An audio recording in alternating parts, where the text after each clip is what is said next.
Hello, everyone. Today I wanted to continue on with giving some recommendations out on new additions to the Criterion Channel, this for November of 2021. And it opens up the big edition, the big curated edition is called Robert Mitchum Playing It Cool, 31 movies. And this is Noir-vember. I watch film noirs. No, I don't need November to watch film noirs, but certainly one of the definitions of film noir could possibly be Robert Mitchum because he played in so many of them, and he was really the ultimate noir actor. And this section of 31 films, and I could just give you watch all the films in the Mitchum section, but I picked out three: Angel Face from 1953. Which I watched yesterday, and with Gene Simmons as a really crazy femme fatale. It's an Otto Preminger directed movie. Herbert Marshall's in it. It's a really good movie. The second one from this selection, I'm going to choose Track of the Cat from 1954. And this could possibly be called a noir western.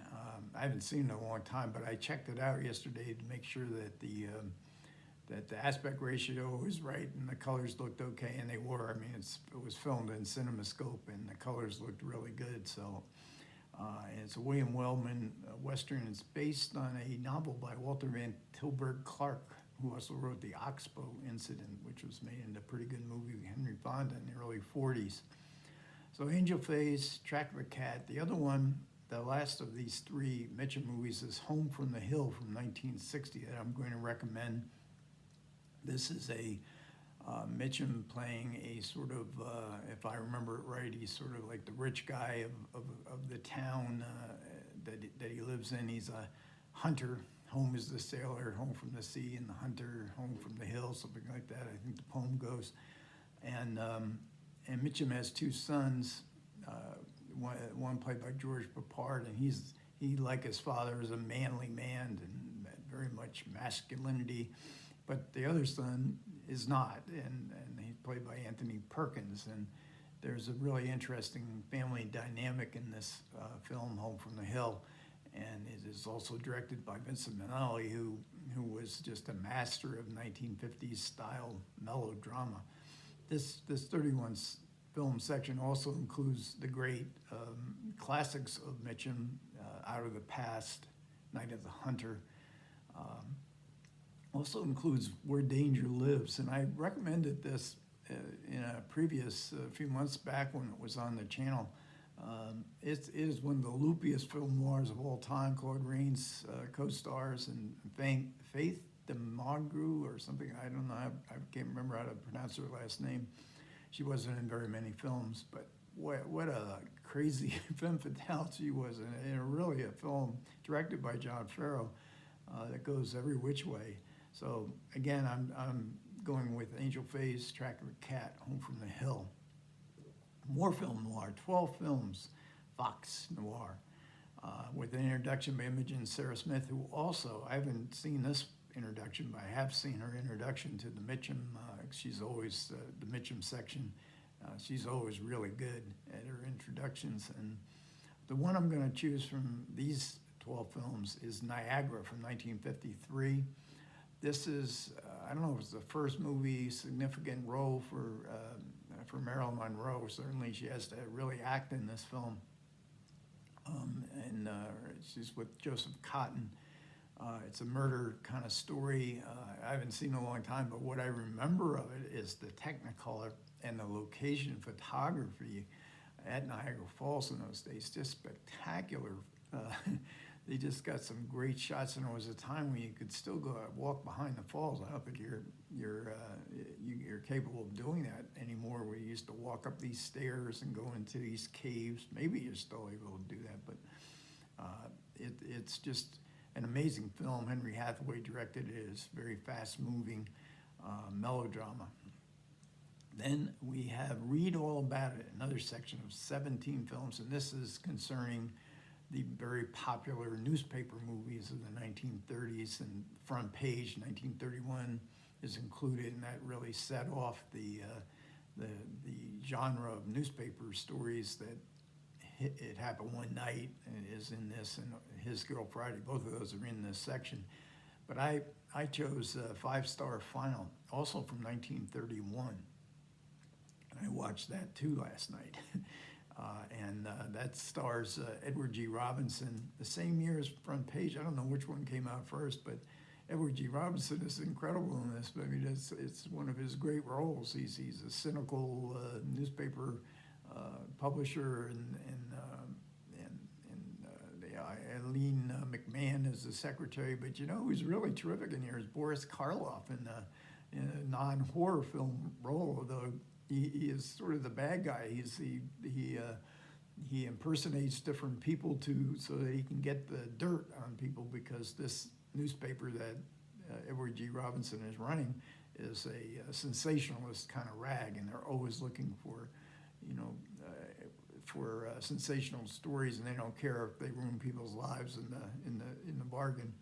So Karloff is a real added attraction. Five Star Final from 1931. Then we have a section of 12 films directed by Elia Kazan, including On the Waterfront, East of Eden.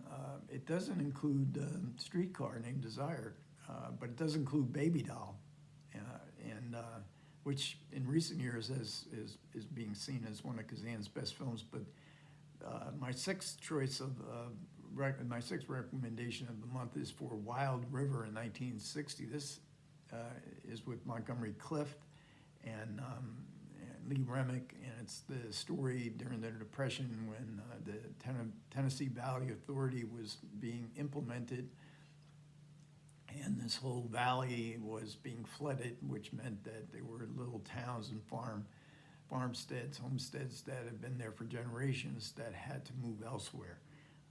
It's a beautiful film. It's Kazan, I think, always called it his John Ford movie. And I haven't seen it in a long time, and I'm really, anything with Lee Remick in it, I'm there. Then we have a section of 20 movies called Between Us Girls, Bonds Between Women. So this is a film about female friendships, stuff like Thelma and Louise. The one I chose of these 20, Passion Fish from 1992, directed by John Sayles over at Solitary Ronin's website. He is a big John Sayles fan, and I've got to get back into watching some of his films. I saw most of the early films. I did not see most of the later films, but I did see Passion Fish and Alfred Woodward and who's the Marie McDonald, is it McConnell, or they're terrific together in this film.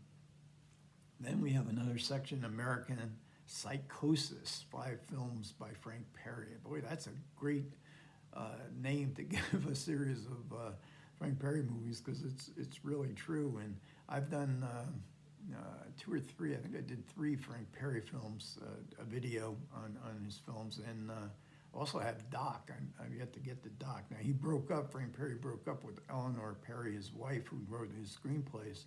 Doc, I think, was the first one without his wife.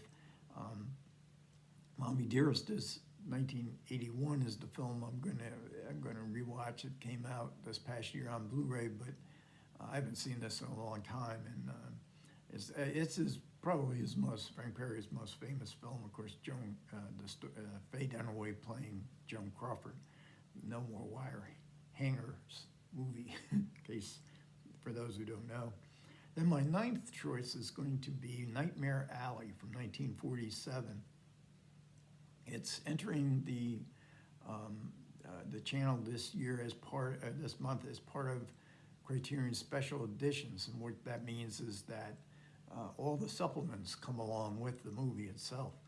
So in Nightmare Alley, I didn't purchase the physical release of that, because when I was I guess around 10 or 11, my older brother and my mother actually took me to a circus sideshow. In fact, the Ringling Brothers Barnum and Bailey sideshow in New York City, Madison Square Garden. So I guess it was a pretty elaborate sideshow, but it really scared the heck out of me. I was traumatized. I was far too young to view the so-called what they were called freaks or sideshow performers. And the movie Freaks too is another one I really, it trauma. I saw that because that used to be on TV, and that's strong stuff for little kids to watch. But there's 6 other special editions offered this month. Night of the Hunter, part of the Mitchum series, Woman of the Year, with Tracy and Hepburn. I think that's their first movie. Ghost World, Night in the City, a great film noir set in London with Richard Widmark. The Virgin Suicides, and Pick Up on South Street, another fairly recent entry, this 2021 physical release, and now on the Criterion Channel with all the supplements. So the 9th one will be Nightmare Alley. I'm going to give it a shot, and hopefully the supplements will help me to understand the appeal of it a little bit better. And my 10th recommendation is going to be The Mystery of Picasso, and this is a film that from the 1950s, a collaboration between Henri-Georges Clouzot and Pablo Picasso, where we watch Picasso. It's a documentary watching Picasso himself at work creating art. So it's a very unique, I love those kind of films. I love films about Vincent Van Gogh. I love what's that Jacques Rivette film with Michel Piccoli? I can't remember the name of it offhand, but where we see an artist through the process of creation. And this is obviously one of the great artists of the 20th century in Picasso.